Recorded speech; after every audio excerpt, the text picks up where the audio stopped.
আমি গভীর শ্রদ্ধার সঙ্গে স্মরণ করছি জুলাই অভ্যুত্থানের সেই সকল শহীদদের যাদের সর্বোচ্চ আত্মত্যাগ আমাদের জাতীয় চেতনাকে নতুনভাবে উজ্জীবিত করেছে।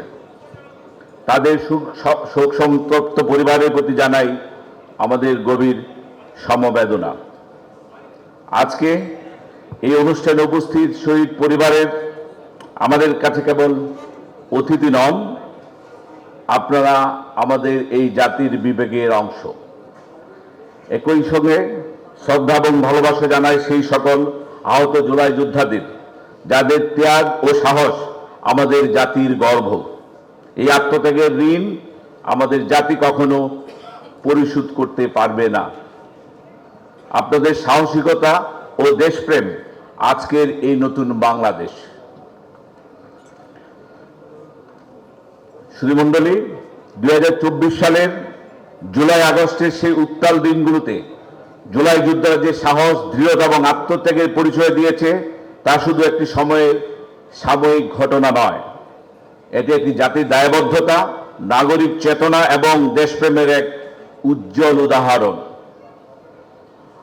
আধিপত্যবাদের পদলেহনকারী পতিত স্বৈরাচারীর পতন এবং জুলাইয়ের অভ্যুত্থানের ভিত্তি রচিত হয়েছিল আমি মনে করি 2009 সালে ফেব্রুয়ারি মাসের আমাদের ভাইদের, আমাদের যে 57 জন অফিসার ভাইয়ের বিডিআর হত্যাকাণ্ডের মাধ্যমে এবং পরবর্তীতে ধারাবাহিকভাবে সশস্ত্র বাহিনীর অফিসারদের অনেকের আত্মত্যাগ এবং সীমাহীন অত্যাচারের মধ্যে এবং গণতন্ত্র হত্যার মধ্য দিয়ে যে প্রেক্ষাপট রচিত হয়েছিল তারই ধারাবাহিকতায় এই জুলাই প্রতিষ্ঠিত হয়েছিল। আমি এখানে অন্য প্রসঙ্গ একটু আনতে চাই। ইতিমধ্যেই আমাদের সরকার আমাদের সশস্ত্র বাহিনীর অফিসারদের জন্য যারা এই গত ফ্যাসিস্ট সরকারের আমলে বিভিন্নভাবে বঞ্চিত হয়েছে তাদের জন্য ইতিমধ্যে একটি বোর্ড কমিটি গঠন করে তা কার্য সম্পন্ন করেছে এবং আরেকটি বড় পরিসরে একটি কমিটি গঠন করা হয়েছে এবং আমাদের সরকার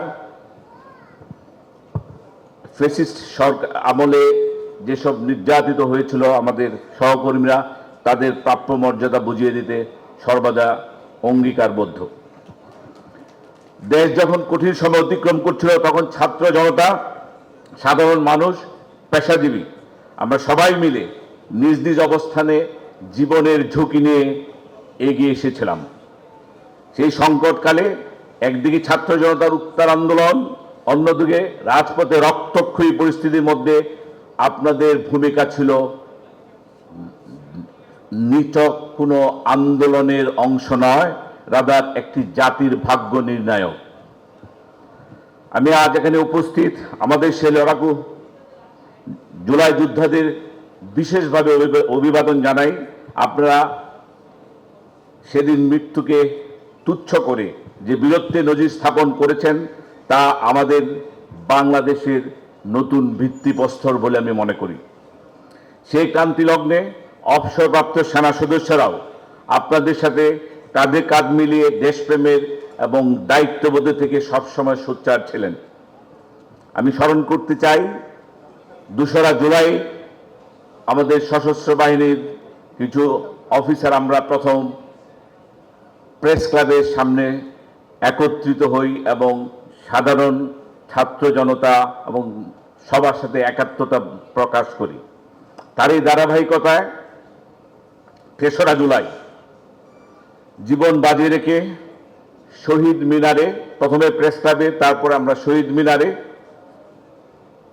ছাত্র জনতার সাথে একাত্মতা প্রকাশ করার জন্য একত্রিত হই এবং আমি 2-1 জনের নাম বলবো, কারো হয়তো নাম যদি মিস আউট হয়ে যায় আমাকে ক্ষমা করবেন। সেদিনে অগ্রণী ভূমিকায় ছিলেন তৎকালীন brigadier general Hasan Nasir sir, আমাদের ব্রিগেডিয়ার তৎকালীন colonel Haque sir, colonel Hasin sir, colonel Ferdous sir, major Jamal Haider, colonel Zakaria, lieutenant Imran Kajal, captain Azam, captain Moin এবং আমার কোর্সমেট কর্নেল সিদ্দিক। এবং আমাদের এই সরব উপস্থিতিতে সত্যি that was very important for the game changer of the regime. এবং এর আগে স্নিগ্ধ সুন্দরভাবে বলে গেছে যে আমাদের সৈনিকের চাকরির মেয়াদ শেষ হলেও আমাদের দেশের প্রতি দায়িত্ব এবং ভালোবাসা কোনোভাবেই অপশন নেয় না। সেই চেতনায় 3 আগস্ট মহাখালী ডিউটিতে সাবেক সেনাপ্রধান জেনারেল এবং সর্বস্তরের সদস্যরা পরিবার সহ ব্যানার হাতে রাজপথে নেমে এসেছিলেন। সেটাও ছিল আরেকটা বড় গেম চেঞ্জার। পরবর্তীতে 4 আগস্ট রাওয়ায় আমাদের ঊর্ধ্বতন যে অফিসাররা, অবসরপ্রাপ্ত অফিসাররা, তারা যে সেমিনার করেছিলেন, যে সভা করেছিলেন, সেটাও ছিল আরেকটা বড় ধরনের আমাদের আন্দোলনের জন্য বড় বুস্টার। এবং পরবর্তীতে রাজধানীর মিরপুর, মহাখালী, বনানী, ডিউটির সহ বিভিন্ন সেনানিবাসে অবসরপ্রাপ্ত যে সামরিক কর্মকর্তা এবং তাদের পরিবার এবং সদস্যগণ ছাত্র জনতার সাথে যে সংহতি জানিয়ে গণমিছিল করেছিলেন, সেই বিপুল সংখ্যক শুধু আমাদের অফিসাররাই ছিল না, তাদের সাথে তাদের পরিবারবর্গ সরাসরিভাবে সম্পৃক্ত হয়েছিলেন। আমি স্মরণ করি মেজর সিনহা হত্যার বিচার এবং তার ন্যায় বিচার প্রতিষ্ঠার দাবিতে আমাদের যে রাওয়ার সদস্যরা ছিল, তাদের যে সোচ্চার ভূমিকা, এটা ছিল ক্ষমতার অপব্যবহারের বিরুদ্ধে গোটা জাতির একটা বিরাট প্রতিবাদ। আমি মনে করি সেই অবস্থানেই জুলাই আন্দোলনের নৈতিক শক্তি জুগিয়েছিল। আজকের এই আয়োজনে জুলাই যোদ্ধাদের সাথে অবসরপ্রাপ্ত এই কর্মকর্তাদের মিলনমেলা আমাদের নতুন জাতীয় সংহতির এক অনন্য প্রতীক। আপনাদের অভিজ্ঞতা এবং জুলাই যোদ্ধাদের অদম্য সাহস, এই দুয়ের সমন্বয়ে গড়ে উঠবে আমাদের কাঙ্ক্ষিত বাংলাদেশ। আমি দৃঢ়তার সাথে বলতে চাই, জুলাইকে অবহেলা করে, জুলাইকে অস্বীকৃতি জানিয়ে বাংলাদেশকে এগিয়ে নেওয়া যাওয়া কোনোভাবেই সম্ভব নয়। ৭১ যেমন আমাদেরকে স্বাধীনতা দিয়েছিল, জুলাই আমাদেরকে যে শিক্ষা দিয়েছে গুড গভর্নেন্স এন্ড মানুষ সম্পৃক্ত সমাজ ব্যবস্থা গড়ার জন্য যে দায়বদ্ধতা আমাদেরকে দিয়েছে, যার প্রেক্ষিতে যে বর্তমান সরকার ক্ষমতা এসেছে, আমরা আপনাদের কাছে অঙ্গীকার করতে পারি সরকার জুলাইয়ের যে স্পিরিট এবং আদর্শ আছে সেটাকে পুরোপুরি ধারণ করেই আমরা আমাদের সমাজকে বিনির্মাণ করতে চাই। জুলাইয়ের চেতনা শুধু একটি বৈষম্যহীন, ন্যায়ভিত্তিক, মানবিক কল্যাণ রাষ্ট্র প্রতিষ্ঠার আকাঙ্ক্ষাকেই বুঝি আমরা, অন্য কিছু নয়। সে আকাঙ্ক্ষা জন্য শত শত ছাত্র জনতা জীবন উৎসর্গ করেছেন, হাজার হাজার ছাত্র জনতা পঙ্গুত্ব বরণ করেছেন, যারা কিছু আমাদের সামনে এখন উপস্থিত আছেন। আমি এই চেতনাটিকে 3টি স্তম্ভে বিভক্ত করতে চাই। প্রথম স্তম্ভ হলো বৈষম্যের অবসান। রাষ্ট্রের কোনো প্রতিষ্ঠান বা কোনো নাগরিক যেন রাজনৈতিক পরিচয় বা মতের কারণে বঞ্চনার শিকার না হয়। দ্বিতীয় স্তম্ভ হলো জবাবদিহিতা এবং স্বচ্ছতা। ক্ষমতা যেন কখনো একক নিয়ন্ত্রণে কেন্দ্রীভূত না হয় এবং প্রতিষ্ঠানগুলো যেন তাদের নিজস্ব সাংবিধানিক পরিধির মধ্যে স্বাধীনভাবে কাজ করতে পারে। তৃতীয় স্তম্ভ হলো জাতীয় সংহতি ও পুনর্মিলন। অতীতের ক্ষত সারিয়ে সবাইকে সঙ্গে নিয়ে একসঙ্গে এগিয়ে যাওয়াই আমাদের সরকারের মূল উদ্দেশ্য। আপনারা ইতিমধ্যেই প্রত্যক্ষ করেছেন, আমাদের মাননীয় প্রধানমন্ত্রী ইনক্লুসিভ স্টেট সিস্টেমে বিশ্বাস করেন, যার জন্য সকল ধর্ম বর্ণ নির্বিশেষে সবাইকে নিয়ে একতে উনি রাষ্ট্র পরিচালনার জন্য সকল পদক্ষেপ গ্রহণ করছেন। সশস্ত্র বাহিনীর জন্য জুলাইয়ের চেতনা ধারণ করার অর্থ হল বাহিনীকে একটি পেশাদার, রাজনীতি নিরপেক্ষ ও জনমুখী প্রতিষ্ঠান হিসেবে গড়ে তোলা, যেখানে মেধা ও যোগ্যতাই হবে পদোন্নতি এবং দায়িত্ব বন্টনের একমাত্র মানদণ্ড, যেখানে গুম খুনের এক্সপার্টদেরকে আলাদা প্রমোশন দেওয়া হবে না, যেখানে প্রত্যেকটা ইন্ডিভিজুয়ালের কাজের জন্য তাকে দায়বদ্ধ থাকতে হবে। জুলাই যোদ্ধাদের এই অদম্য সাহস এবং আমাদের বাহিনীর পেশাদারিত্বের সমন্বয়ে এই জুলাইয়ের যে মূল চেতনা, সেটাকে আমরা বাস্তবায়ন করতে পারবো বলে আমি দৃঢ়ভাবে বিশ্বাস করি। একই সঙ্গে আমি স্পষ্ট করে বলতে চাই, জুলাইয়ের চেতনা কোনো রাজনৈতিক বা ব্যক্তিগত স্বার্থে ব্যবহার করা উচিত নয়। এই চেতনাকে প্রাতিষ্ঠানিক সংস্কার, ন্যায় বিচার এবং জাতীয় ঐক্যের একটি স্থায়ী ভিত্তি হিসেবে প্রতিষ্ঠিত করাই আমাদের মূল লক্ষ্য। আপনাদের আজকের ওই উপস্থিতি এবং এই সংহতি সেই লক্ষ্য অর্জনে আমাদের মনোবলকে আরো সুদৃঢ় করবে। জুলাই আহত ও শহীদ পরিবারদের প্রতি রাষ্ট্রের দায়িত্ব শুধু নৈতিক নয়, এটা আমাদের জাতীয় অঙ্গীকার। আজ সরকার গৃহীত উল্লেখযোগ্য উদ্যোগের দু একটি চিত্র আপনাদের সামনে তুলে ধরতে চাই। গ্যাজেটভুক্ত জুলাই যোদ্ধাদের মধ্যে সিংহভাগ শ্রেণী অনুযায়ী মাসিক সম্মানী ভাতা প্রাপ্য হচ্ছেন, যেখানে শ্রেণীবদ্ধ আকারে 3টি ক্যাটাগরিতে সরাসরি ব্যাংক হিসেবে সম্মানী পৌঁছে দেওয়া হচ্ছে। বাকি যোদ্ধাদেরও এই ভাতা কর্মসূচি আওতায় আনার প্রক্রিয়া চলমান রয়েছে। গুরুতর আহত যোদ্ধাদের মেডিকেল বোর্ডের সুপারিশ অনুযায়ী উন্নত চিকিৎসার জন্য বিদেশ পাঠানো হয়েছে। এই পর্যন্ত গুরুতর স্বাস্থ্য সমস্যা চিহ্নিত হওয়া মাত্র থাইল্যান্ড, সিঙ্গাপুর, তুরস্ক ও রাশিয়ায় পাঠানো হয়েছে, এবং যাদের মধ্যে বড় একটি অংশ চিকিৎসা শেষে দেশে ফিরে এসেছেন, এবং আমাদের কিছু যোদ্ধা এখনো বিদেশে চিকিৎসাধীন আছেন। এছাড়া শহীদ ও আহত যোদ্ধা পরিবারের আগ্রহী সদস্যদের একটি ডাটাবেস তৈরি করা হয়েছে, যাদের একটি বড় অংশ ইতিমধ্যে প্রশিক্ষণ ও পুনর্বাসনের কার্যক্রমের আওতায় অন্তর্ভুক্ত করা হয়েছে। আমরা বিশ্বাস করি এই উদ্যোগগুলো এখানেই থেমে থাকবে না। চিকিৎসা, পুনর্বাসন, শিক্ষা, কর্মসংস্থান এবং সার্বিক কল্যাণ নিশ্চিত করাই এই প্রক্রিয়ার ধারাবাহিকভাবে অব্যাহত থাকবে, এবং প্রয়োজনে আরও শক্তিশালী করা হবে, যাতে কোনো শহীদ পরিবার কিংবা আহত যোদ্ধা নিজেকে একা না মনে করেন। আমরা অতীতেও ছিলাম, বর্তমানেও আছি এবং ভবিষ্যতে আপনাদের পাশে থাকব, এই তথ্য আপনাদেরকে আমরা ব্যক্ত করতে পারি। একটা কথা মনে রাখবেন, ইতিহাস বিকৃতি আমাদের একটা চারিত্রিক বৈশিষ্ট্য, এবং এটা একটা আমাদের কালচারে পরিণত হয়েছে। অতীতে হয়েছে এবং ভবিষ্যতেও হতে পারে, বর্তমানে অলরেডি শুরু হয়েছে। তাই আমাদেরকে সতর্ক থাকতে হবে যেন জুলাইয়ের আত্মত্যাগ, সত্য এবং ইতিহাস কোনো অপব্যাখ্যা, বিভ্রান্তি বা সংকীর্ণ স্বার্থের কাছে যেন হারিয়ে না যায়। কেউ কেউ জুলাইকে নিজেদের রাজনৈতিক বয়ানে ব্যবহারের চেষ্টা করেন, আবার কেউ কেউ এর তাৎপর্য খাটো করে দেখানোর চেষ্টা করেন। ইতিহাসের প্রতি শ্রদ্ধা মানে সত্যকে ধারণ করা, ভবিষ্যৎ প্রজন্মের কাছে সঠিক ইতিহাস তুলে ধরা। এক্ষেত্রে অবসরপ্রাপ্ত সামরিক সদস্য এবং রাহ পরিবারের নিরপেক্ষ অভিজ্ঞ কণ্ঠস্বর ভবিষ্যৎ প্রজন্মকে সঠিক পথ দেখাতে গুরুত্বপূর্ণ ভূমিকা রাখবে বলে আমি দৃঢ়ভাবে বিশ্বাস করি। একটা স্লোগান আমাদের খুব বেশি হৃদয়কে আন্দোলিত করত। সেই স্লোগানটা ছিল,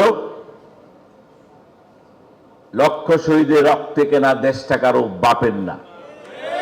এবং এই স্লোগানটা দিয়েই কিন্তু আমরা অনেক কিছুই বুঝাতে পেরেছিলাম, সারা বাংলাদেশকে ঐক্যবদ্ধ করতে পেরেছিলাম।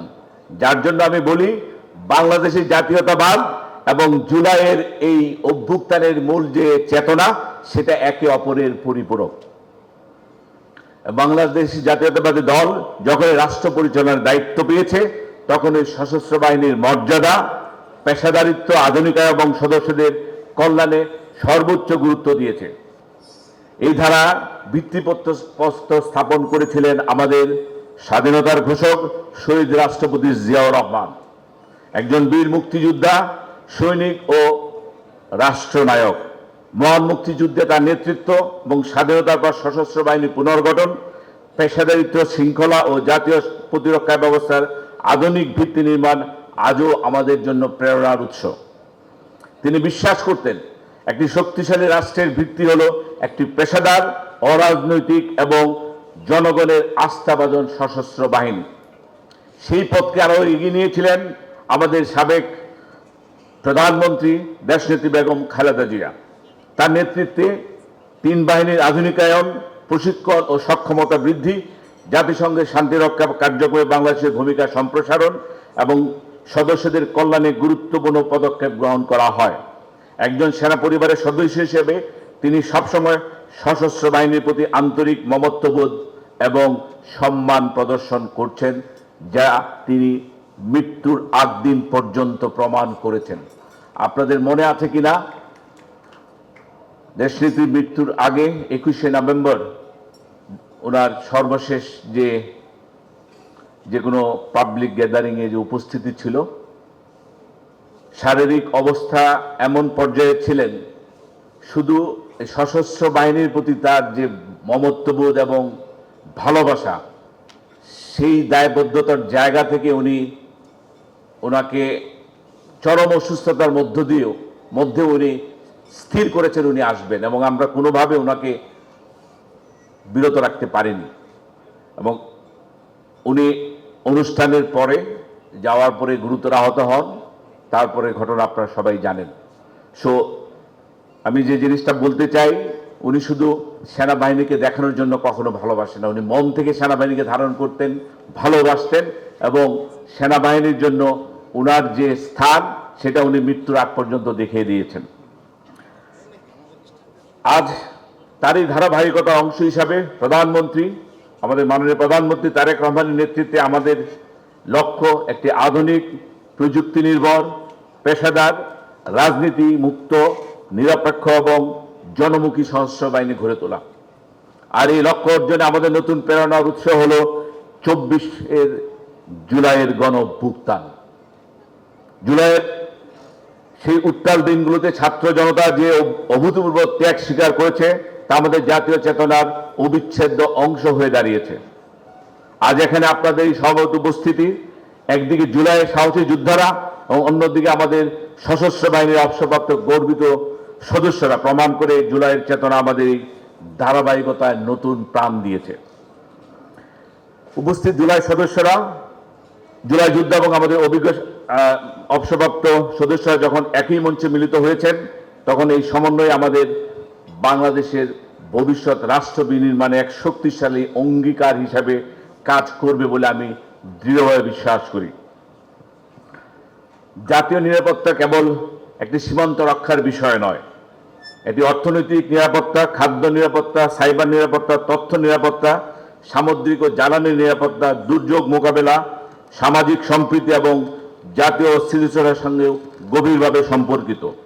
এই বহুমাত্রিক নিরাপত্তার আধুনিকায়ন ও সক্ষমতা বৃদ্ধির কর্মসূচি ইতিমধ্যে আমরা গ্রহণ করেছি এবং সশস্ত্র বাহিনীকে আত্মনির্ভরশীল এবং যুগোপযোগী কাঠামোতে পরিণত করার জন্য যা যা করা প্রয়োজন, আমাদের বর্তমান সরকার তা করার জন্য বদ্ধপরিকর।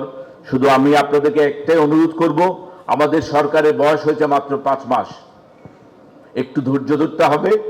আমরা অঙ্গীকারবদ্ধ এবং সর্বোচ্চ চেষ্টা করছি যাতে এই জুলাইয়ের যে আকাঙ্ক্ষা, স্বাধীন সার্বভৌম রাষ্ট্র, যে রাষ্ট্রের দিকে তাকিয়ে কেউ অঙ্গুলি তোলার আগে 10 বার চিন্তা করবে, এমন একটা রাষ্ট্র ব্যবস্থা আমরা যাতে তৈরি করতে পারি, এমন একটা প্রতিরক্ষার ব্যবস্থা যাতে তৈরি করতে পারি, যার জন্য আমরা সর্বোচ্চভাবে চেষ্টা করছি।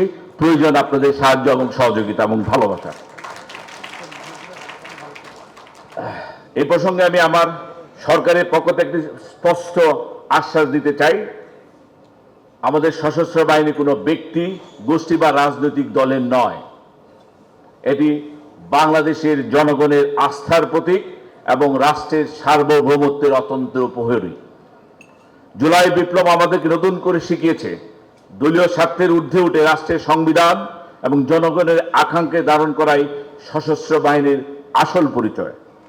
জুলাই সেই উত্তাল দিনগুলোতে আমরা যখন দেখেছি, যখন রাষ্ট্র তার ভিত্তি হারিয়ে ফেলেছিল, কোনো রাজনৈতিক শক্তির নির্দেশে নয়, বরং মানবিক এবং জাতীয় দায়বদ্ধতা থেকেই আমাদের সশস্ত্র বাহিনী সাধারণ মানুষের পক্ষে দাঁড়িয়েছিল।